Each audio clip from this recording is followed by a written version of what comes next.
আসসালামু আলাইকুম প্রিয় ভাই ও বোনেরা, আজ আমি এমন একটি বিষয় নিয়ে কথা বলতে চাই যা আমাদের জীবনের এক অনিবার্য বাস্তবতা, হতাশা।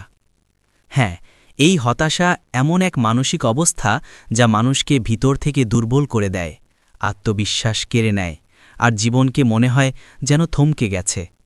কিন্তু প্রশ্ন হল, আমরা কি এই হতাশার কাছে হার মেনে বসে থাকব, নাকি একে জয় করে নতুন করে জীবন শুরু করব? চলুন আজ আমরা জেনে নেই কিভাবে হতাশা কাটিয়ে ওঠা যায়। হতাশা তখনই আসে যখন আমরা নিজের উপর বিশ্বাস হারাই। কিন্তু মনে রাখুন, আল্লাহ তাআলা কাউকেই নিরর্থক সৃষ্টি করেননি। প্রত্যেক মানুষের মধ্যেই রয়েছে কিছু না কিছু বিশেষ ক্ষমতা, প্রতিভা ও উদ্দেশ্য।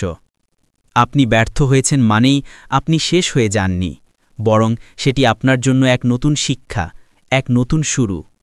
নিজেকে বলুন, আমি পারব, ইনশাআল্লাহ।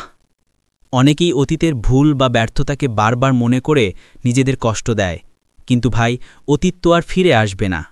অতীতের ব্যর্থতা নিয়ে চিন্তা না করে সেই অভিজ্ঞতা থেকে শিক্ষা নিন এবং বর্তমানকে কাজে লাগান। আপনার ভবিষ্যৎ আপনার আজকের কাজের ফল, তাই বর্তমানেই মনোযোগ দিন। যখন মন ভেঙে যায়, দুনিয়ার সব কিছু অর্থহীন মনে হয়, তখন সিজদায় যান। কুরআনে আল্লাহ বলেন, নিশ্চয়ই আল্লাহর স্মরণেই হৃদয় প্রশান্তি পায়। নামাজ ও দোয়া মানুষকে এমন এক মানসিক শক্তি দেয় যা কোনো ঔষধেও মেলে না। নামাজের মাধ্যমে আমরা আল্লাহর কাছে আশ্রয় চাই, আর আল্লাহ সেই হৃদয়কে শান্ত করেন যিনি তার উপর ভরসা রাখেন। যখন মন খারাপ, তখন একা থাকবেন না। ভালো, পজিটিভ চিন্তার মানুষদের সাথে সময় কাটান। তারা আপনাকে নতুন দৃষ্টিভঙ্গি দেবে, নতুন আশা দেখাবে। যে মানুষ আপনাকে মনে করিয়ে দেয় তুমি পারবে, সেই মানুষ আসলে আপনার জীবনের এক আশীর্বাদ। অনেক সময় আমরা বড় কিছু না পেয়ে নিজেকে ব্যর্থ ভাবি, কিন্তু প্রতিদিনের ছোট সাফল্যগুলোই বড় অর্জনের পথ তৈরি করে। আজ একটি ভালো কাজ করলেন, কারো মুখে হাসি ফোটালেন, এটাও এক বিশাল সফলতা। নিজের প্রতিদিনের ছোট উন্নতিগুলোকে কৃতজ্ঞতার চোখে দেখুন। হতাশার পেছনে অনেক কারণ থাকতে পারে: ব্যর্থতা, অর্থনৈতিক সংকট, সম্পর্কের ভাঙন বা স্বাস্থ্য সমস্যা। এই কারণটা খুঁজে বের করুন এবং আল্লাহর সাহায্যে ধীরে ধীরে তা সমাধানের চেষ্টা করুন। কারণ সমস্যা এড়িয়ে চললে তা কখনোই মুছে যায় না, বরং আরও বড় হয়ে ওঠে।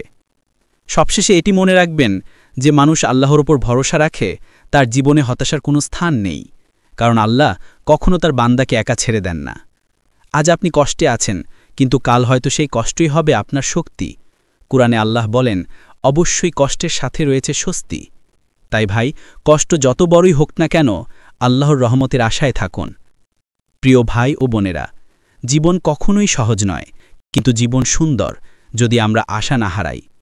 হতাশা কাটিয়ে ওঠার পথ একটাই: আল্লাহর ওপর বিশ্বাস, নিজের উপর আস্থা আর ধৈর্য ধারণ।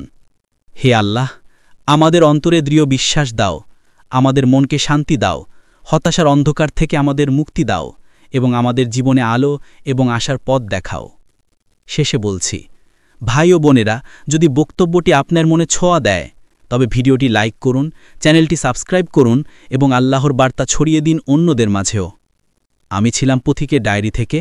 পরবর্তী ভিডিওতে আবার দেখা হবে, ইনশাআল্লাহ।